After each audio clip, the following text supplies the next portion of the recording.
Hi everyone. I wanted to show you how you can change the language settings when you are watching a YouTube video. And because I wanted my DIY immigration videos to reach as many people as possible, I thought I would show you how you can actually change the settings so that you can understand the video and follow and progress from there. So if you click on the wheel at the bottom right hand of the video, it says settings. Click on this and then click on subtitles. Then click English auto-generated and then click auto-generate and it will show you different languages available.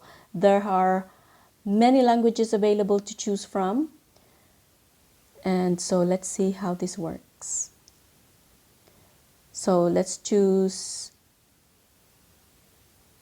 Hindi.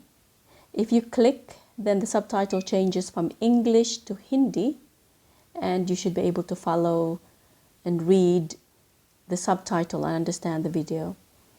Okay, let's choose another one.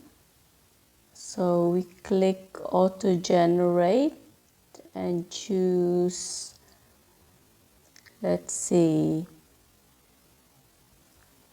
Filipino. You see how it changes to Filipino language. And lastly, let's change it to Portuguese. And this is how it works. So I hope you are able to follow the videos by changing the language settings into your native language so you can understand what the video is all about. So thank you for watching.